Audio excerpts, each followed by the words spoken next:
Hey everyone, Brian Zane here, and with me is J Biggs, old egghead. It's been a while, man. When's the last time we shot a video together? Around WrestleMania time. Yeah, that was crazy. The time between WrestleMania and Summerslam feels like it gets longer every year with more and more pay-per-view events happening, taking up our valuable time. But here we are at SummerSlam, and as we are wont to do, this is our predictions video. Now, normally I do the non-Big Four pay-per-view predictions exclusively for Patreon backers, but for the Big Four stuff, I put it all on YouTube for everybody to see. A lot of stuff has happened, especially in the go-home week leading up to SummerSlam. A lot of things, the landscape's changed a little bit, and so we're going to talk about that as it pertains to those specific matches. But for now, let's begin. The kickoff match, it was just announced. What else would it be? It's only the Cruiserweight Championship rematch. Akira Tozawa, the new champion, defending against Neville. I was of the opinion that, well, if this match happens on Monday, it's not going to happen on Sunday. Boy, was I wrong. Right. So yeah, what were your thoughts about Tozawa winning on Monday? It was the feel-good moment of the night, I think, in my opinion anyways. I actually enjoyed it. I enjoyed Tozawa. I think this whole Titus Enterprises thing is kind of funny. But anyway, so I liked it. I think it's a good shift for the cruiserweights right now. They needed a new champion. Neville's been in there for how long has he held the strap now? A long time. It's 8 funny. months or so. I was just talking to R. Felix Finch about this, and he mentioned of the NXT report. By the way, he did not like the title change because it kind of takes the piss out of 205 Live. It's like, hey, it's really undermining the whole fact we have this cruiserweight showcase show. Let's not even bother having a title change on that show. I can get what he's saying, but at the same time, like just in terms of for Raw's benefit, I think it really helped. Yes, for 205 Live, kind of hurt that brand, but I think it was a good thing for Raw. But how do you see this rematch going? I'm kind of down the middle, but at the same time, I think they should go with Tozawa still. I really think they should. But at the same time, I don't think the momentum of Neville is off either. I think he's still got a lot of momentum, being the king of the cruiserweights. Going forward, they still need to push that. That's probably going to be a feud that continues at the next pay-per-view, I'd say. No Mercy, right? Yeah, I don't think this is going to end anytime soon. Actually, No Mercy is a Raw pay-per-view, so I don't know off the top of my head what the pay-per-view for SmackDown is after SummerSlam. We can add a little graphic underneath that will correct us. But yeah, I'm of the opinion that Tozawa will retain at SummerSlam. I don't think he's going to lose just yet. I would hate for it to be a fluke because I think he is over and he's chased long enough, and I think it's time for him to have it for a little bit. It is time to shake things up because Neville has had the belt for a long time. Like you said, he's done a great job as champion, but I'd like to see a bit of a tweak in the upper levels of the cruiserweight division because there's not that many spaces to go around, and we can't just have Neville versus wrestler X over and over again. We got to have a new champion taking things for a while. So I predict Tozawa will retain. What do you think? Tozawa retains. Speaking of dramatic things that happened on the go-home week, the next match we're talking about is John Cena versus Baron Corbin. Now, as a lot of you know, SmackDown ended with Baron Corbin cashing in the Money in the Bank briefcase against Jinder, but John Cena distracted him and it caused Jinder to retain. So now the briefcase is no more. It is no longer a factor into SummerSlam predictions. No one's going to say, well, no matter what happens at the end of Jinder and Shinsuke, Baron Corbin's going to cash in. That's off the table now. So how do you think that's going to impact this match, Cena Corbin? As far as impacting it, I don't really know if it's going to much. It's a fly buzzing around here. Kick the fly. Right. What the heck? Anyway, this is going to be the first of many matches. I was just telling you before we started shooting that I feel like the pay-per-view has some rushed feuds. I feel like this could have actually been a longer progression of a feud. Probably. But that being said, at this point, it feels kind of like it was like, oh, we don't have a spot for, we can't do the cash-in. We don't have a spot for Cena. We're moving him over to the Raw brand. What do we do? Well, it actually makes sense for them to put him in there with Corbin and for Corbin to go over, in my opinion. And the reason for that is because apparently, they're still going to push Corbin into the main event picture. I'll tell you later my predictions with Jinder and Shinsuke. I think this fits into the whole picture, but essentially I think that Corbin has to take this victory over John Cena, who's leaving for the Raw brand. Yeah. But who knows? WWE has done crazier things with Cena where they put him over in space where it's like, why? Right, well, I agree with you. Your verbiage, I agree with. Corbin has to win against Cena here because when you lose, it's bad enough when you're the Money in the Bank holder and you lose a lot of non-title matches. That's just par for the course when you have the briefcase. But for you to have the briefcase then lose it, you need to get your heat back. And to not win the championship, he needs to beat Cena here in order to establish to try and regain or hold on to any remaining cred that he has. You know, so I'm still on the fence about him as like a main event guy, like someone to really carry the company as a heel. But I think this feud will be a step in the right direction. If he beats Cena, I think, again, that is a good kind of way to kind of rehabilitate what steam and momentum he lost by losing the Money in the Bank briefcase. So yeah, I think we're in agreement. Corbin goes over. He should. All right. Up next, Rusev taking on Randy Orton in singles action. Honestly, this is one of the matches I care the least about because, Orton just came off this big feud with Jinder Mahal, and then he got his win back in that last confrontation on SmackDown. And Rusev just kind of came in saying, hey, I need an opponent, and Orton says, holla, and that's pretty much it. That's the whole basis of their feud. And of course, I will say my favorite moment of SmackDown this week was Randy RKO, like I mentioned that before. The timing was great, and so to me, that's like all the hype package between the two should be, is just that clip in a loop. But what do you think about this match? I'm actually a little bit on a different side on this one. I'm intrigued by it, and here's why. It's another one of those matches like I was telling you about Corbin Cena, where I feel like it's a rushed feud. It could have been prolonged a little bit. Maybe something else had happened. I don't know. They haven't even touched on the fact that Jinder and Rusev were a tag team on Raw. I thought that would come into play at some point. I thought it was going to come into play months ago when Jinder won the title the first time. Why didn't Rusev, instead of the Great Khali with a one-off, so he could get a picture for Indian Press with the belt, why didn't they have him come down and, kick Orton or something and cause him the match? Instead, you know what I mean? It's just like that actually would have been a good lead into this match. That would have been a better backstory for this SummerSlam match than anything we've seen so far. Yeah, and it's weird. So I don't know. At this point, what I'm interested in is that they have brought Rusev back. I feel like they finally given him somewhat of a feel like he had going into maybe WrestleMania 31. I mean, obviously he doesn't have a belt and a year-long streak ahead of him, but they're making him a monster almost again. And they're pushing him, essentially. Yeah. And so now that they're pushing him, I'm interested to see where it's going to go, because they're either going to kind of, in a weird way, die off Randy or die off Rusev with this match, in my opinion, unless they have some sort of a weird double finish. It culminates in another pay-per-view or something. Yeah, I don't really see it. I don't know. Really, no one... a loss would hurt both guys, Right, no one can really afford to take a loss at this point, because Rusev has lost a fair amount. He just lost to Cena in the flag match at Battleground, and that was coming off an injury where he was off for several months. Right. Orton just lost a bunch to Jinder. Right. But I mean, I guess of the two, Orton probably would hurt the least because he's been there so long. It's kind of like he's just there. So talking about predictions, I think it's kind of a shocker. I think Rusev will win this match. That's my prediction here, because like I said, I think he would hurt more from a loss. Right. And if they want to do something with him and Jinder or Shinsuke, whoever wins the championship at SummerSlam, I think this is kind of the launching pad for him. Right. So my pick is Rusev. I would like to say Rusev too. I think I'm going to go with you, Brian. We're in agreement so far with a lot of these things so far. Let's hope it's not so one-dimensional as we go on. So now on Raw, what happened was you had Finn Balor and Bray Wyatt in a singles match, and Bray won and then dumped his bucket of raspberry jam over Finn Balor. And so now that has prompted him to come back, and he will be officially the Demon. And that's what pissed me off about Raw, was like he cuts this kind of cryptic promo where he lays it on pretty thick that he's going to come back as the Demon, but then they just like hit you over the head with it. By the way, he's coming back as the Demon, only on the network. It's like, come on, let us wait for it a little bit. Let's simmer and marinate before. Should have just happened. Yeah, that's my opinion. So there you have it. So it's gonna be Demon Balor taking on Bray Wyatt. I'm just gonna say right away, Balor's gonna win and totally negate the fact that Bray even won on Monday to begin with. It's like that's the only reason he won, was so Balor could get his win back as the Demon. What do you think? No, I think he's got to get his win back at SummerSlam this year. After last year's SummerSlam, and then tomorrow night on Raw, or the next night on Raw, he'll hurt himself. So. Probably something like this. I hope not. I hope it's fine. But I mean, yeah, it's like it's been a year since the Demon Paint's come back. He's got to go over, essentially. So right, I think it. Of course, they're not going to bring back the Demon Paint and have him not go over. Lost. I mean, come on. And why? Wyatt's one of those characters. He can take a loss, whatever. We've seen that, so whatever. I don't know if it's a thing where he can take a loss, it's just he loses. That's the thing. Up next, the Big Cass taking on the Big Show with the Big Mouth, Enzo Amore, and the Big Shark Cage hanging up a big distance above the big ring.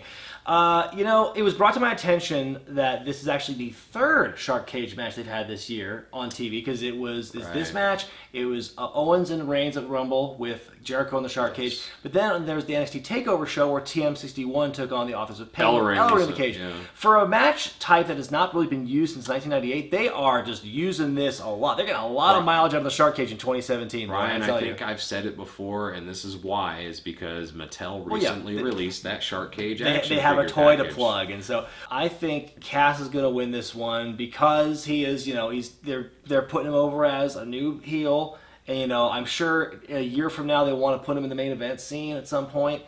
So they need that launching pad. Big Show. Big Show, don't forget, his arm's hurt too, or his hand. He's right. He did break his hand or his wrist in the shark cage door.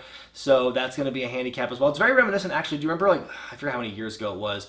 It was a very similar angle with Show and Triple H when Triple H beat up Show's hand with a sledgehammer and did a cast. It's a very similar thing. That's his weak spot. That's the glowing red spot on Big Show is his hand. So yeah, I think they're gonna exploit the injury. Enzo's gonna, I'm sure, get involved somehow, toss something from the cage like he's wont to do. I actually read something, I don't know if this is true or not, that it's basically a rib on Enzo because they know he's got a fear of heights and they wanted to punish him because he's got heat. I don't know if that's true or not. I could see that, but I don't know. Who knows? Yeah, but what do you think's going to happen once? I think we're both in agreement. Big Cass is going to win. He's going to go over. This is a really contentious prediction video, by the way. Right. But tell me this. What happens past that? I mean, do they lower the cage and Enzo gets beat up again? I mean, Cass will just pick up the cage and just shake it around with Enzo inside. It's like Shark Week. I have no clue. What are they going to do? In Kurt Angle's words, the Raw Wwe Tag Team Championships are on the line as Cesaro and Sheamus, the Bar, defend against the reunited, and it feels so good, Seth Rollins and Dean Ambrose. Which I'm just so happy these two are back together, man. You emotional? But here's the question: which fist is going to win? I mean, is it going to be the Bar's fist, or the Bar, or the yeah? I mean, I don't know. Which hand gesture will win ultimately? I mean, I think you have to go with Seth and Dean in this one. You can't have this reunion that's 3 years in the making and then have them not win the championship. I don't feel like it's the reunion. It's weird that they're pushing it like that. But it's a reunion. It's not the reunion, and I will get to that in a little bit. But I mean, I think if you're going to get back together with this much hype and then not win the championships, then what was the point? That's my take on it. Yeah, maybe they win it for and keep it for a month until the next pay-per-view. I'm not saying they're dominant in the tag team scene, but have them take the titles off to really solidify this reunion and really make it worth something. Yeah, maybe that's the case. I think it really depends on, in my opinion, looking at the card. I just haven't factored in heel face, wins and losses. I don't think they put too many over on one. But anyways, my opinion is at this point, I think that Sheamus and Cesaro will keep the belts. That's just my prediction of this. Okay, well, for the first time in this video, we are conflicted on our predictions. I think Seth and Dean are going to win, and he thinks the Bar is going to retain. From Raw to SmackDown, now it's the SmackDown tag titles on the line as the New Day defend against the Usos in a rematch from Battleground. So, what are your thoughts on this feud? Least care of the pay-per-view, in my opinion. Okay. Hot take. I don't know. I've told, and it's been unanimously decided online that it's not very... People aren't fond, in my opinion, that New Day has been over for a long time. But obviously they are over, but I don't know. It's just run its course with me. So I don't know. I'm just over the whole thing. The Usos even seem blah now. I like the fact that they're winning. Like this last week they got the win and stuff on SmackDown. But I don't know. I just don't have any hype for this. It's just another match. Who do you think's going to win? New Day. New Day are going to retain? It really depends on who's going to win, because if you have the Usos win, then I think Breezango would be next in line. But if the New Day retain, who do you have left? I had ideas that Authors of Pain might make a debut after NXT. I'm trying to see where that ties in with the 2B note in the pie. Well, more so the Breezango and them saying they maybe know something about something, and maybe this is that thing that will change the tag team scene forever. That's true. They certainly would change that. They need tag teams. In the words of Taz, we need some kids. We need some tag teams in this damn tag team division. Right. So you say the New Day's going to retain. I think I will agree with you. The New Day will retain here. The U.S. Championship is on the line as AJ Styles defends against Kevin Owens with the added Falcon twist. There's a reference for you in case you don't know that one. It's going to be Shane McMahon as the special guest referee.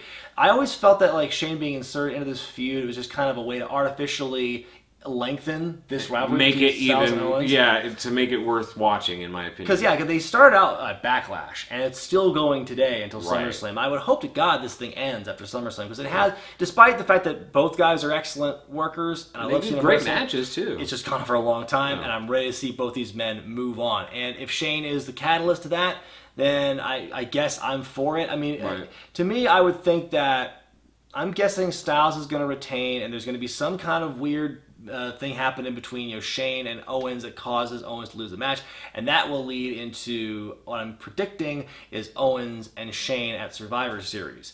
Because, Shane's got all his aggression out on Styles at WrestleMania, and then I think now Shane's got to get his shit in on somebody else now. So why not Kevin Owens? That's kind of my prediction. Styles will retain, and it sets off this new feud. What do you think? I absolutely agree. I think AJ Styles will retain, and we will see that feud, whether it culminates at the next pay-per-view or Survivor Series. So in Who Wore Better this week, I made the grievous error in saying that Sasha Banks was murdered by Sasha Banks. I pulled a Vince McMahon saying that Yokozuna was eliminated by Yokozuna. I apologize for that error. What I meant to say was Sasha was murdered by Nia Jax. But anyway, Sasha won that match, and here we are now. Sasha taking on Alexa Bliss for Alexa's Raw Women's Championship.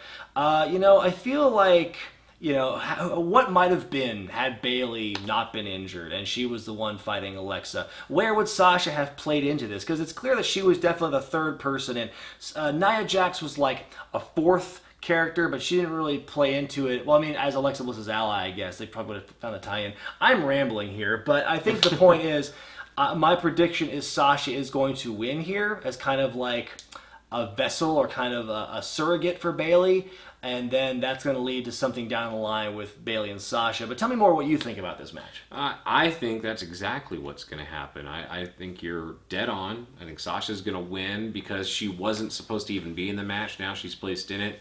It's almost like, hey, we're gonna pull one on you in a weird way. I think this might be that pull one on you of the night where you don't expect her to because she wasn't supposed to be there in the first place. And there's part of me that's wondering, is Nia Jax going to interfere and cost Sasha the match? It's, further solidifying this partnership with Nia and Alexa. Because they are BFFs in real life, so it makes sense to have the partnership here, really show itself and really make an impact at SummerSlam on a big stage. Right. So I am of two minds on it, but I am leaning more towards Sasha winning. Yeah, I am too. That's exactly my thoughts on this. And if she does, I couldn't be happier than a 12-year-old fan in the front row that smacks her on the ass. SmackDown Women's title on the line as Naomi, the Glow Girl, will not have to do with the original. You get what I'm saying? Taking on Natalya. You were talking about how the SmackDown Tag Titles match was the one you released hype for. This is my equivalent. This is the one I really couldn't care less about it because it's like, I'm not saying there's been no build for this match, because if you want a title match with no build, go talk about the Shinsuke Jinder match, Waka Waka. But this one to me is like Natalya has been just kind of like in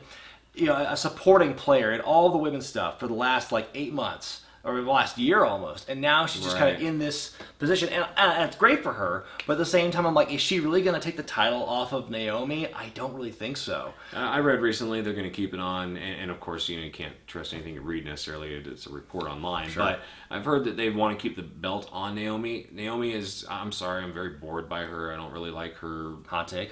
Yeah, extremely. What my thought on it is maybe we are close to a Natalya retirement maybe or something, and they're just giving her a last hoorah at a Big Four or something, I don't know why she's placed there over like a Charlotte Flair or something. Well, I don't think Charlotte would be able to compete this weekend. Right, thank God. Reasons, yeah, thank God, that she has that time off. Get well Ric Flair. Yes, absolutely, please. But I don't know. I mean, there's other girls. Even the Carmella thing. Why?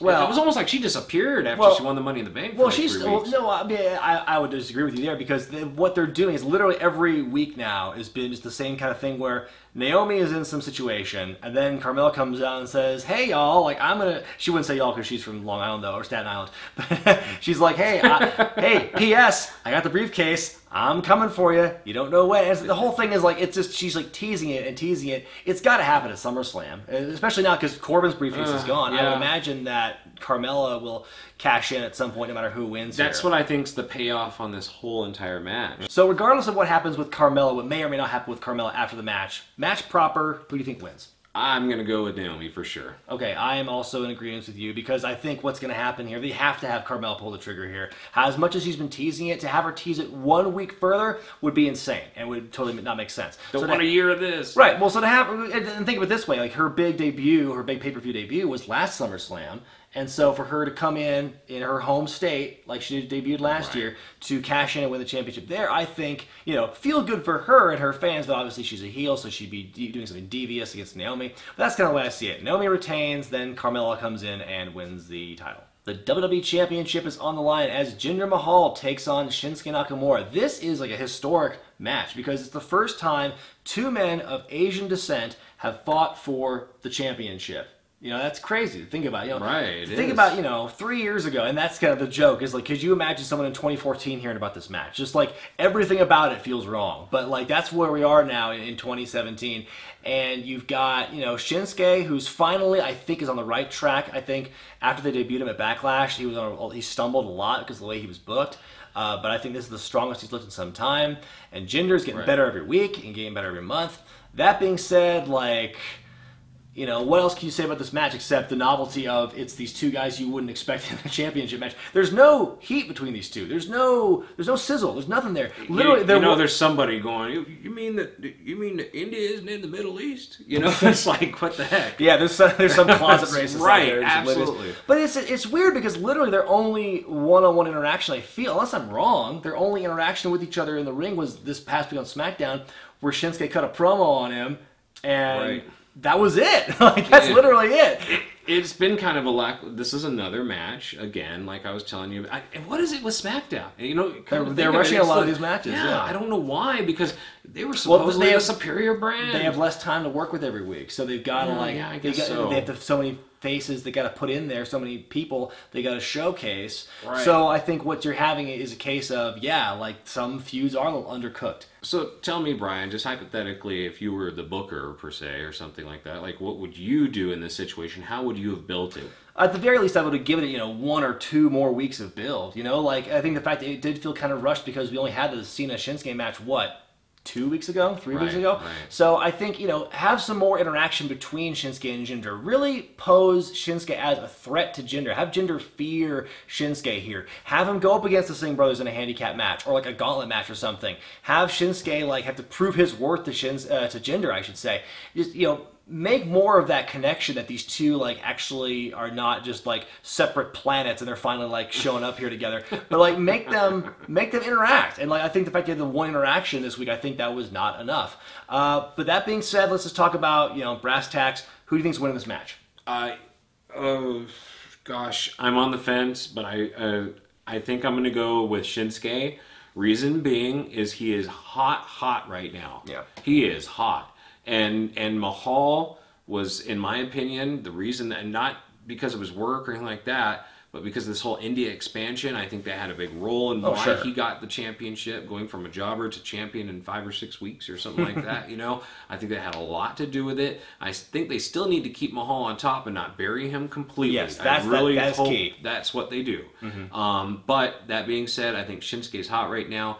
And he should hold the belt probably all the way up until WrestleMania if he wins it. Okay, well, I am going to agree with you. I say Shinsuke wins the championship here. I think Mahal has had a great run. And I agree with you. He absolutely does need to stay in the main event scene. I want Shinsuke to win here, have a rematch going to the next pay-per-view or something. But yeah, I think Shinsuke will win here. It's going to be a good coronation for him.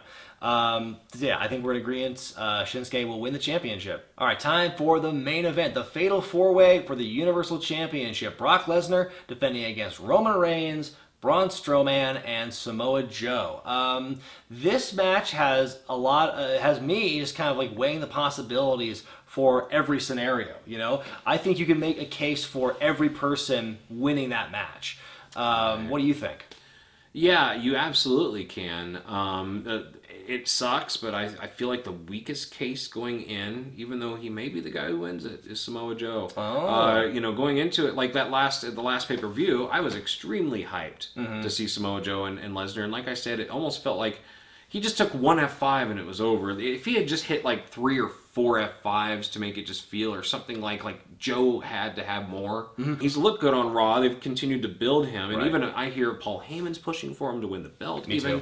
But that being said, at house shows, he's lost, time and time again to Lesnar. These kind of things leak. It's not just paper or TV's the only end-all be-all anymore. People know about the results. So in my opinion, Samoa Joe not booked to win, but he may win. Who knows? So bottom line, who wins the championship here?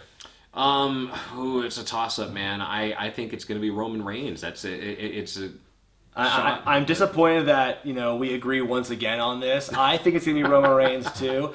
But you see, here's my theory, and this might be crazy, but hear me out on this. I think it's going to be a Shield reunion either at the end of SummerSlam or at the end of Raw the next night.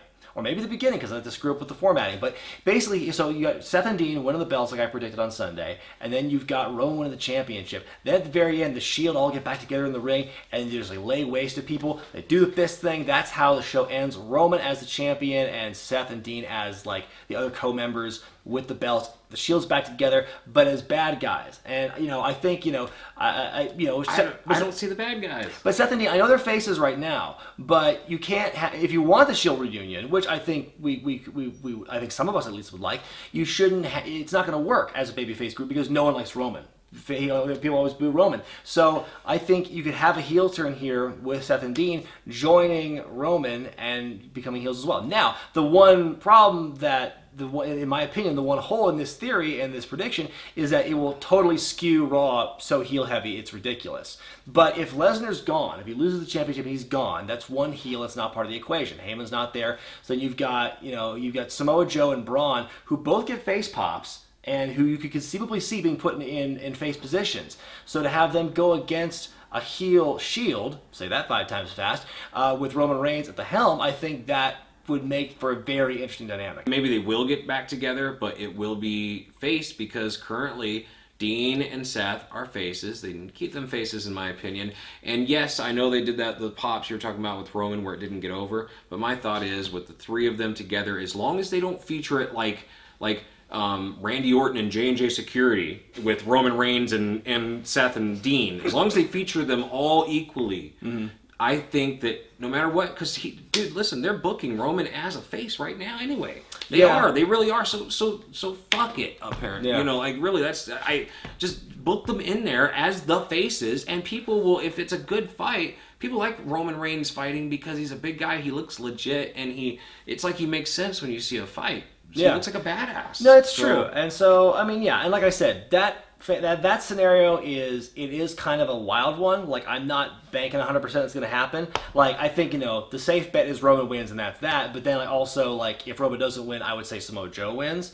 But, going into options here, I don't want to get that deep into it. But, that's my wild prediction is that Roman wins and the Shield reforms as heels. He thinks the Shield will reform as faces. Let me know what you guys think in the comment section below. What your predictions are of SummerSlam. What do you think is going to happen with the Universal Championship in the aftermath? Go to the comment section and check that stuff out.